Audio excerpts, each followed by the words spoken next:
Assalamualaikum warahmatullahi wabarakatuh. Halo sahabat Jendela Sejarah, selamat datang kembali di ruang cerita yang membawa kita menelusuri jejak masa lalu, membuka tabir peristiwa-peristiwa besar yang mengubah wajah dunia hingga hari ini. Tapi mari kita mulai dengan sebuah pertanyaan besar. Bagaimana mungkin sebuah kekhalifahan Islam yang awalnya hanya bermula dari sebuah kabilah kecil di Anatolia, bisa bertahan lebih dari 600 tahun, sementara kerajaan-kerajaan lain yang jauh lebih besar runtuh begitu cepat? Apakah karena keberanian para sultannya? Ataukah karena strategi militer dan politik yang cerdas? Atau justru ada rahasia spiritual yang menjadi fondasi kekuatan mereka? Kekhalifahan Utsmani bukan hanya sekadar kerajaan. Mereka adalah penjaga dua benua, benteng umat Islam dari serangan luar, sekaligus perantara perdagangan dan budaya dunia. Tapi yang lebih menakjubkan adalah, mereka mampu bertahan melewati berbagai guncangan, perang, krisis ekonomi, hingga intrik politik yang mengguncang istana. Namun, satu pertanyaan tetap menggantung. Apa yang membuat mereka begitu tangguh, dan bagaimana akhirnya kejayaan itu runtuh di abad ke-20? Pertanyaan inilah yang akan kita telusuri dalam kisah panjang hari ini. Jadi, tetaplah bersama kami, karena bagian berikutnya akan membawa Anda menyelami akar sejarah berdirinya Kekhalifahan Utsmani dari sebuah awal yang sederhana, menuju sebuah imperium yang menggetarkan dunia. Sejarah Kekhalifahan Utsmani dimulai bukan dari istana megah, bukan pula dari kota besar yang ramai, melainkan dari sebuah kabilah kecil pengembara di Anatolia, wilayah yang kini kita kenal sebagai Turki. Mereka adalah keturunan bangsa Turki Oghuz, suku pengembara yang tangguh, terbiasa hidup keras di padang stepa, dan terkenal sebagai prajurit ulung. Dari kesederhanaan inilah, nantinya lahir sebuah kekuatan besar yang mampu menandingi Romawi Timur dan menguasai 3 benua. Tapi bagaimana mungkin sebuah kabilah sederhana bisa menapaki jalan menuju imperium dunia? Ceritanya bermula pada akhir abad ke-13. Seorang pemimpin bernama Ertugrul memimpin kaumnya yang terdesak akibat perpecahan di Asia Tengah. Mereka mencari tempat baru untuk bertahan hidup. Dalam perjalanan, Ertugrul dan pengikutnya bergabung dalam pertempuran di pihak Kesultanan Seljuk melawan musuh-musuh Bizantium. Atas keberaniannya, Sultan Seljuk menghadiahi mereka sebidang tanah di barat Anatolia, sebuah daerah yang berbatasan langsung dengan wilayah Bizantium. Inilah titik awal dari apa yang kelak menjadi pondasi Kekhalifahan Utsmani. Namun pertanyaan besar pun muncul, apa yang dilakukan generasi setelah Ertugrul dengan tanah kecil itu? Anak Ertugrul, Osman I, kemudian tampil sebagai tokoh penting. Dari namanya lah kerajaan ini disebut Utsmani atau Ottoman. Osman tidak hanya seorang pejuang, tetapi juga seorang pemimpin visioner. Ia mengorganisir pasukan, membangun aliansi dengan suku-suku lain, dan mulai memperluas wilayahnya ke tanah Bizantium yang kala itu sedang melemah. Disinilah benih pertama kejayaan Utsmani ditanam, kekuatan militer yang disiplin, kepemimpinan yang karismatik, serta keyakinan religius yang memberi mereka legitimasi moral. Tapi bagaimana Osman yang hanya memimpin ribuan orang bisa mulai menantang imperium sebesar Bizantium? Osman dan penerusnya menguasai kota demi kota, hingga akhirnya mendirikan pusat pemerintahan kecil yang berkembang pesat. Mereka memanfaatkan situasi. Bizantium sedang terpecah, Seljuk mulai melemah, dan Mongol yang pernah menjadi ancaman perlahan surut kekuatannya. Dengan kata lain, munculnya Utsmani bukan sekadar karena keberanian semata, melainkan juga karena momen sejarah yang tepat. Inilah yang membuat mereka bukan hanya bertahan, tapi berkembang pesat. Namun, satu hal tetap membuat penasaran. Bagaimana generasi penerus setelah Osman mampu mengubah warisan kecil ini menjadi kerajaan besar yang menaklukkan 2 benua? Kisah panjang Utsmani tidak bisa dilepaskan dari tokoh-tokoh utamanya.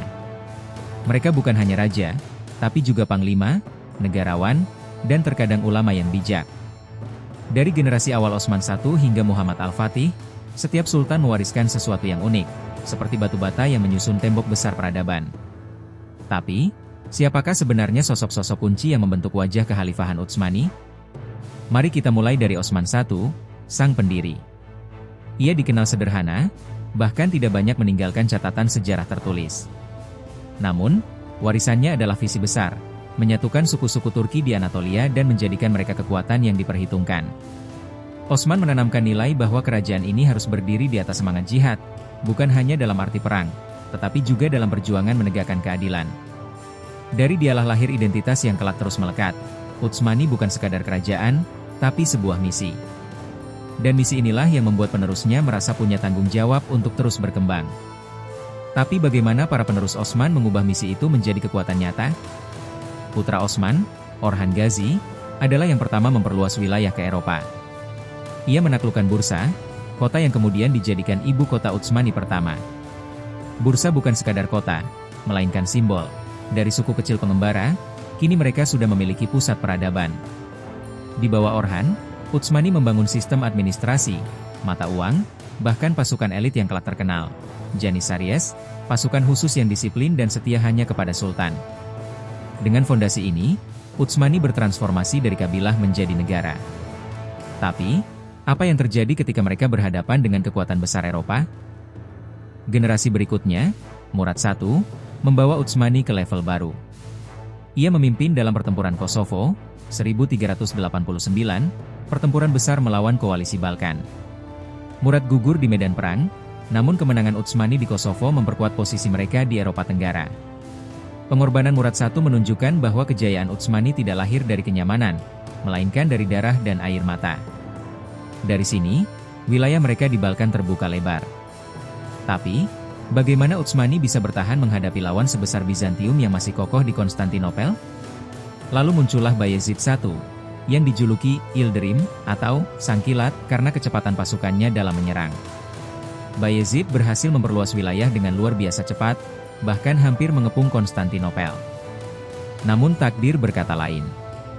Pasukan Mongol di bawah Tamerlane mengalahkannya, dan Bayezid wafat dalam penahanan. Kekalahan ini sempat mengguncang Utsmani. Mereka bahkan hampir runtuh karena perebutan tahta antar pangeran. Namun, justru dari masa krisis inilah Utsmani menemukan kembali kekuatannya. Pertanyaannya, siapa yang mampu memulihkan kejayaan Utsmani setelah nyaris hancur? Kekuatan Utsmani dipulihkan oleh Mehmed I dan dilanjutkan oleh Murad II. Mereka meredam pemberontakan, mengembalikan stabilitas, dan mempersiapkan generasi berikutnya untuk sesuatu yang lebih besar. Namun, yang paling menarik adalah bagaimana Murad II mendidik anaknya, seorang pemuda cerdas bernama Mehmed II. Sang ayah tahu, masa depan Utsmani ada di pundak putranya itu. Mehmed bukan hanya dididik sebagai panglima, tapi juga seorang intelektual. Ia menguasai bahasa Arab, Persia, Latin, bahkan Yunani. Didikan ini membuat Mehmed berbeda dari generasi sebelumnya.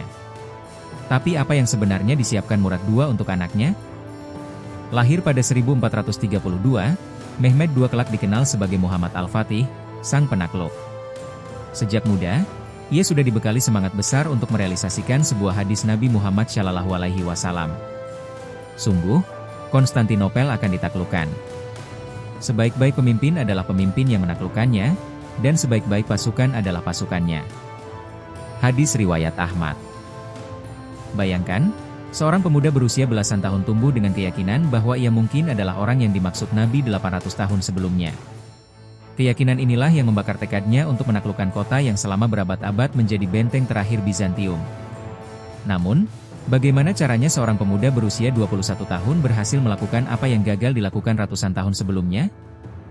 Awal mula Utsmani hanyalah sebuah beli kecil di Anatolia Barat, wilayah yang saat itu penuh dengan kerajaan-kerajaan kecil Turki setelah keruntuhan Seljuk. Osman I dan para pengikutnya hidup di perbatasan Bizantium, wilayah yang sering disebut frontier. Dari wilayah perbatasan itulah, mereka tumbuh menjadi kekuatan besar. Mereka tidak hanya berperang untuk bertahan hidup, tetapi juga membangun identitas politik dan agama. Namun, bagaimana dari sebuah beli kecil, mereka bisa menggeser Bizantium yang sudah berabad-abad berdiri? Ketika Orhan Gazi menaklukkan Bursa pada 1326, itu menjadi titik balik besar. Bursa dijadikan ibu kota pertama, dan dari sana, struktur pemerintahan mulai dibangun. Kota itu menjadi pusat perdagangan, administrasi, dan budaya. Bahkan, Orhan mendirikan madrasah pertama di Bursa, menunjukkan bahwa selain berperang, Utsmani juga serius membangun ilmu pengetahuan. Tapi kemenangan ini hanyalah permulaan. Karena langkah besar berikutnya akan membawa mereka menyeberangi laut menuju daratan Eropa. Dengan menguasai Gallipoli pada tahun 1354, Utsmani untuk pertama kalinya menjejakkan kaki di daratan Eropa. Keberhasilan ini membuat mereka tidak lagi sekadar kekuatan Asia, tetapi juga menjadi bagian dari politik Eropa. Dari titik inilah ekspansi Utsmani di Balkan dimulai. Mereka menaklukkan Adrianople, Edirne, dan menjadikannya ibu kota baru. Langkah ini membuat Bizantium semakin terjepit. Namun, yang menarik, Bagaimana pasukan Utsmani yang jumlahnya jauh lebih sedikit bisa terus mengalahkan koalisi pasukan Kristen Eropa? Jawabannya terlihat dalam pertempuran Kosovo, 1389. Walau Sultan Murad I gugur di medan perang, pasukan Utsmani meraih kemenangan gemilang melawan koalisi Serbia, Bosnia, dan sekutu Balkan lainnya. Kemenangan ini membuat Utsmani tidak lagi dianggap kekuatan kecil, tetapi ancaman nyata bagi seluruh Eropa. Namun, kemenangan besar ini juga menimbulkan pertanyaan besar. Apakah Utsmani mampu menjaga kestabilan setelah kehilangan seorang sultan di puncak kejayaan? Di bawah Bayezid I Yildirim, Utsmani semakin menakutkan. Ia bergerak cepat memperluas wilayah, bahkan hampir menaklukkan Konstantinopel.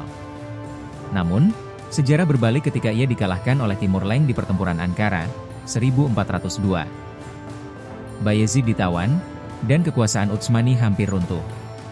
Kekalahan ini menjadi masa interregnum atau krisis suksesi, di mana para putra Bayezid saling berebut tahta. Kekhalifahan nyaris hancur.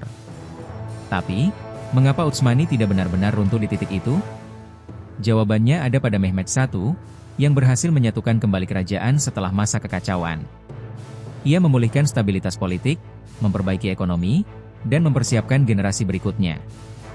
Dengan kebijaksanaannya, Mehmed I menjadi sosok yang dikenal sebagai sang penyelamat dinasti. Namun, fondasi yang dibangunnya hanyalah permulaan. Sebab penerusnya, Murad II, akan menghadapi ujian lebih besar dari dunia Kristen Eropa. Bagaimana ia menghadapinya? Murad II menghadapi tekanan besar dari Eropa.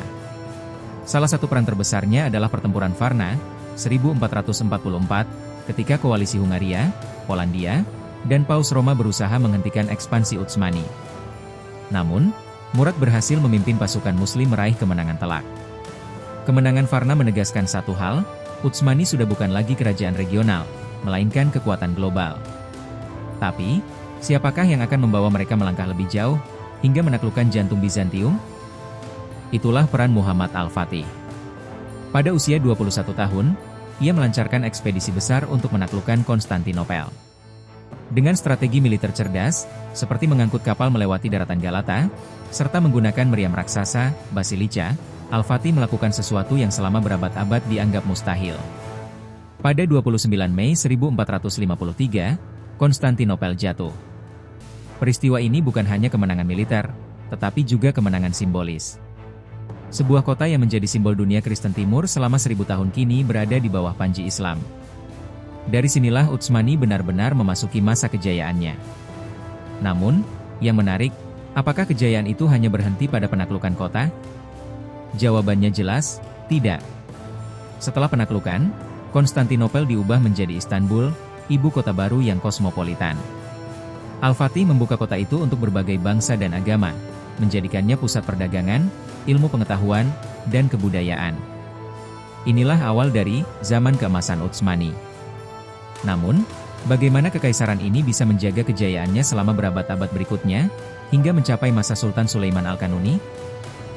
Penaklukan Konstantinopel bukan hanya sekadar peristiwa militer. Bagi dunia Islam, ia menjadi simbol kejayaan yang pernah dijanjikan Nabi Muhammad SAW dalam sebuah hadis. Sungguh, Konstantinopel pasti akan ditaklukkan. Sebaik-baik pemimpin adalah pemimpin yang menaklukkannya, dan sebaik-baik pasukan adalah pasukan itu. Hadis riwayat Ahmad. Sejak itu, umat Islam dari Maroko hingga India merasakan kebanggaan kolektif, seakan janji Nabi telah benar-benar terwujud di depan mata mereka. Tapi, apakah dampaknya hanya sebatas kebanggaan spiritual? Istanbul kemudian tumbuh menjadi pusat perdagangan dunia. Letaknya yang strategis di jalur darat dan laut menghubungkan Eropa dengan Asia. Dari rempah-rempah Nusantara, kain sutra Cina, karpet Persia, hingga logam mulia dari Eropa, semuanya melewati pasar-pasar Istanbul. Hal ini membuat ekonomi Utsmani, dan dunia Islam secara umum, mengalami lonjakan besar. Namun, perdagangan hanyalah salah satu sisi. Bagaimana dengan perkembangan ilmu pengetahuan? Di bawah Utsmani, ilmu pengetahuan juga berkembang. Para ulama dan ilmuwan dari berbagai wilayah Islam berkumpul di Istanbul dan kota-kota besar lainnya. Di bidang hukum, berkembanglah madhab Hanafi yang menjadi fondasi sistem hukum Utsmani. Di bidang astronomi, ilmuwan seperti Taqi al-Din membangun observatorium di Istanbul. Bahkan, Teknologi militer seperti meriam raksasa memperlihatkan bahwa sains dan strategi berjalan beriringan. Namun, keilmuan saja tidak cukup. Utsmani juga dikenal dengan kontribusinya pada seni dan arsitektur. Apa yang membuatnya begitu khas? Arsitektur Utsmani adalah salah satu warisan terbesar mereka. Sosok seperti Mimar Sinan, arsitek legendaris, membangun ratusan masjid, jembatan, dan bangunan publik. Masjid Suleimaniye di Istanbul bukan hanya tempat ibadah, tetapi juga kompleks pendidikan, rumah sakit, hingga dapur umum untuk rakyat miskin. Seni kaligrafi, ukiran, dan musik juga mencapai puncaknya, memperlihatkan bahwa kejayaan Islam bukan hanya soal kekuatan militer, tetapi juga kebudayaan yang mempesona. Namun, ada satu aspek lain yang lebih dalam, bagaimana Utsmani menjadi simbol persatuan dunia Islam? Kekhalifahan Utsmani bukan hanya kerajaan Turki.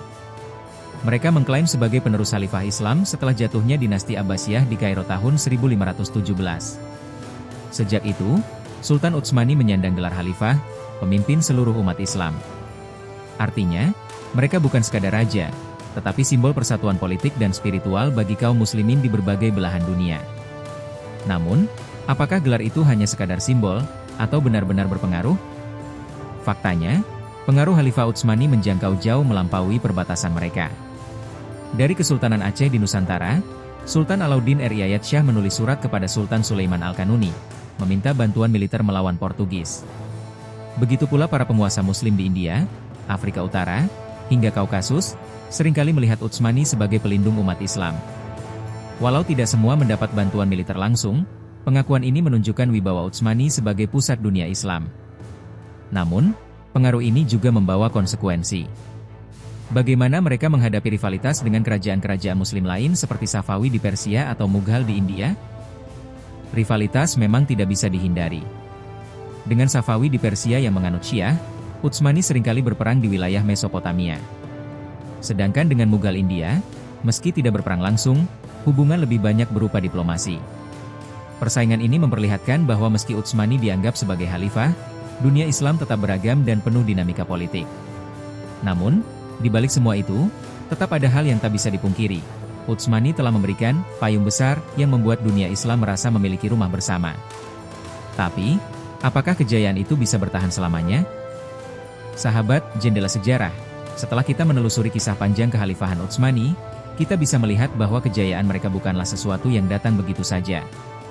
Ia lahir dari visi besar, kepemimpinan yang kuat, strategi yang matang, serta kesadaran spiritual yang dalam. Mereka bukan sekadar membangun kerajaan, melainkan sebuah peradaban. Pertanyaannya sekarang, apa yang bisa kita ambil untuk kehidupan kita hari ini? Salah satu pelajaran terbesar dari Utsmani adalah ketahanan dan konsistensi. Bayangkan, 6 abad mereka mampu bertahan di tengah badai perang, intrik politik, dan tantangan zaman. Ini bukan hanya soal senjata, tetapi soal keteguhan dalam menjaga nilai, budaya, dan sistem pemerintahan. Bukankah dalam hidup kita pun, hal yang sama berlaku? Bahwa kekuatan sejati bukanlah kemenangan sesaat, melainkan kemampuan untuk terus bertahan dan beradaptasi? Tapi, bagaimana bila kita bandingkan kondisi itu dengan dunia Islam sekarang? Hari ini, dunia Islam terpecah ke dalam banyak negara dengan kepentingan yang berbeda-beda. Tidak ada lagi satu khalifah yang menjadi payung bersama. Namun, itu tidak berarti warisan Utsmani hilang begitu saja. Warisan itu masih hidup dalam bentuk nilai, semangat persatuan, kecintaan pada ilmu, dan keteguhan pada iman. Pertanyaan untuk kita semua, apakah kita siap menggali kembali semangat itu, meski dalam konteks yang berbeda? Allah berfirman dalam Al-Quran, "Dan berpeganglah kamu semuanya pada tali, agama, Allah, dan janganlah kamu bercerai-berai." Quran Surat Ali Imran, ayat 103. Ayat ini seakan mengingatkan kita bahwa kekuatan sejati umat Islam terletak pada persatuan, bukan pada perpecahan. Kekhalifahan Utsmani mungkin telah runtuh, tetapi pesan Al-Quran tetap abadi. Jadi, apakah kita mau hanya menjadikan sejarah sebagai kenangan, atau menjadikannya sebagai cermin untuk masa depan? Refleksi terbesar bagi kita adalah, sejarah bukan untuk dipuja tanpa tindakan, melainkan untuk dipelajari agar tidak mengulang kesalahan yang sama. Dari Utsmani kita belajar tentang keberanian, tentang visi, tetapi juga tentang kelemahan yang akhirnya membuat mereka runtuh. Jadi, apa yang bisa kita lakukan hari ini? Kita bisa mulai dengan hal sederhana, menumbuhkan rasa ingin tahu, memperkuat pendidikan, menjaga nilai moral, dan membangun kolaborasi positif antar sesama. Namun, tentu saja perjalanan belajar sejarah tidak berhenti di sini. Sahabat sekalian, itulah kisah tentang mengapa Kekhalifahan Utsmani mampu bertahan selama 600 tahun. Sebuah kisah tentang kejayaan, perjuangan, dan warisan besar bagi dunia Islam. Jika Anda merasa terinspirasi, mari terus kita gali bersama kisah-kisah lain dari peradaban Islam dan dunia. Jangan lupa untuk subscribe channel Jendela Sejarah, aktifkan notifikasi, dan bagikan video ini agar semakin banyak orang yang bisa belajar dari masa lalu.